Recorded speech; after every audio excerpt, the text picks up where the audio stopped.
May viewers tayo na nagtanong kasi meron siyang binili na equalizer kit online at lalagyan niya ng power supply.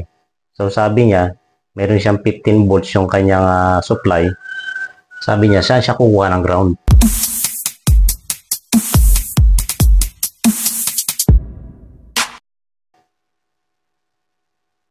Saan nga ba kukuha ng ground, no? Siyempre, hindi natin makakalimutan ito ba? Parang nga pala doon siya kay Sir Sakura. Yung tanong niya kung saan siya kukuha ng ground doon sa kanyang power supply, yung sa equalizer kit niya. So, gamitin natin to pansamantala, no? Dahil 15 volt DC ang kailangan niya, so sample natin to, no? Itong 14 volts, 0, 14 volt AC. Gagamit tayo nito, bridge diode. At dalawang capacitor. Nanood ako ng mga activity ng mga estudyante sa mga ROTC. Talagang napakalupit ng ginawa nila. Talagang lubluban sila sa putik. So talagang ganun kasi napagdaanan ko din dati sa ROTC. Talagang lubluban sa tubig. Buwaking talaga. Yung kay Mr. Sakura, yung binili niyang kit na equalizer, kailangan niya ay 15 volt DC. So kailangan nun sila i-regulated talaga kailangan niya para hindi siya magkaroon ng humming. Kasi yung ganyang mga equalizer kit, kailangan yan ay yung kanyang power supply ay talagang tamang-tamang 15 volts talaga siya, regulated siya, para hindi siya magkaroon ng humming. So, tinatanong mo kung saan kukuha ng ground. Kasi yung supply na nakalagay doon ay positive, negative, tsaka ground, bali tatlo. So, wala kang pagkukuha ng ground, sabi mo sa akin, So, ituturo ko sa iyo kung paano kumuha ng ground, o saan mo itatap yung ground ng inyong equalizer kit sa power supply. Ito yung sample natin, itong 14014. Gumawa kasi ng ganitong klaseng bridge diode, yan, 4 na diode na ganito. Pwede kang gumamit ng IN4007 para sa kanyang power supply. Pagsamahin mo lang yung dalawang positive at pagsamahin mo yung dalawang negative, and then dito yung kanyang AC. Dahil dual power supply yung ating gagawin, so gagamit tayo ng dalawang capacitor na naka-series. Ito yung ating AC input. Dito yung AC, dito yung AC. Ito yung ground ng ating transformer. Ito naman yung dalawang AC. Ihinang natin dito yung kabila at doon naman sa kabila. So ito na, naihinang na natin. Ito yung positive, ito yung negative. Para tayo magkaroon ng ground mula dun sa may top ng transformer, so gagamit tayo ng dalawang capacitor. Ipagsiseries natin, pagsasamahin natin yung isang negative at isang positive. At yung pinakagitna na, yun ang magiging ground natin. Ito yung dalawang capacitor, ito yung negative, ito yung positive, pagsasamahin natin silang dalawa. Dahil 15 volts ang kailangan mo, so pwede na ito 25 volts. Ito, naka-series na ngayon siya. Ito ngayon yung magiging ground natin, yung gitna. Ito yung positive, VCC, at ito yung negative, VEE. Ayan, nilagyan natin ng wiring ang iyong ground, papunta dito sa ground ng transformer. So, para makuha mo yung 15 volt DC, yung 15 volt DC, so kailangan mo ay 15 divide 1.4141.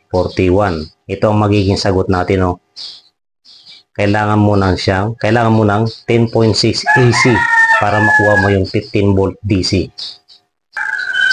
Ito yung iyong negative, ito yung iyong positive, ito yung iyong ground.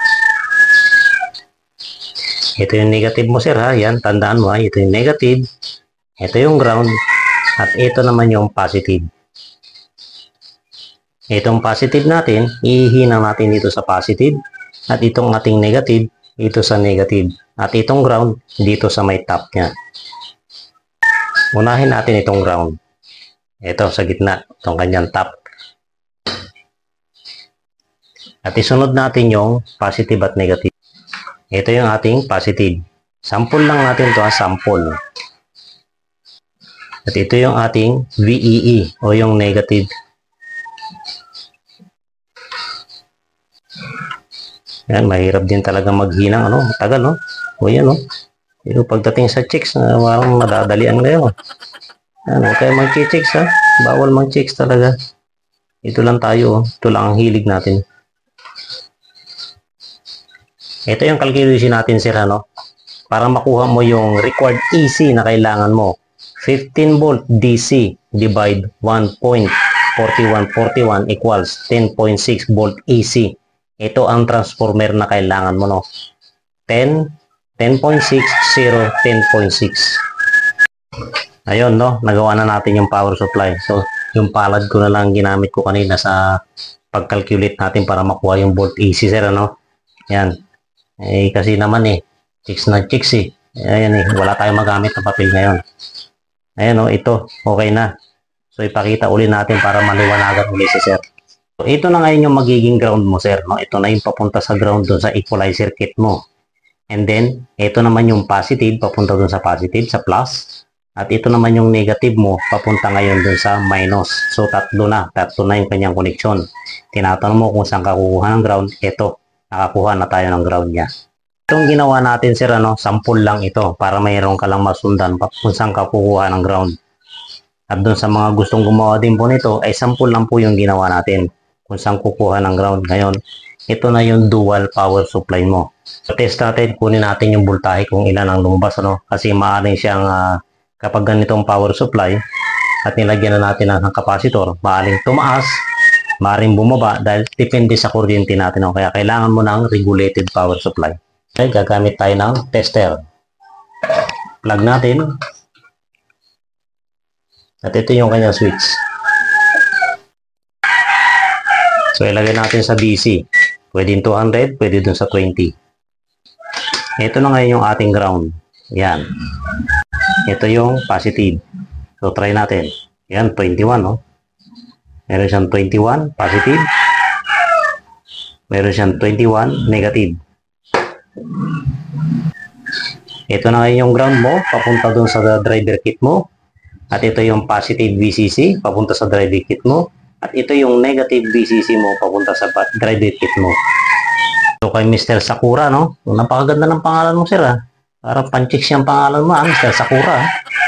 Ayan, ito nakagawa na tayo, no? Para masundan mo lang, sir, kung saan ka kukuha ka mo ng ground para dun sa iyong equalizer kit. Ito nakagawa na tayo. So, shout out po, no, sa lahat at hindi na po natin maisa-isa, no. Shout out po sa iyo, sir. Sir Sakura na nagtanong sa akin, no. Ayan. Sana ay patuloy pa tayong magkaroon ng kunting kaalaman at makapagbigay tayo ng kunting kaalaman. Sa ganitong kunting kaalaman, no, nakapagbibigay tayo. Although napakahirap talaga magturo through chat, no. Kaya ito ginagawa natin siya ng video para mas masundan talaga tulad ni Mr. Sakura, no. Salamat sa iyo, sir. So, shoutout kay Mr. Kay masugid nating followers, subscriber kay Mr. Nibadi Guzman. Shoutout sa iyo, sir. Kay Mr. Prince Joses Wani Suarez, no? Haba ng pangalan ni sir, Prince Joses Suarez, ang haba. Shoutout sa iyo, sir, no? Ayan, maraming salamat at shoutout po sa ating lahat.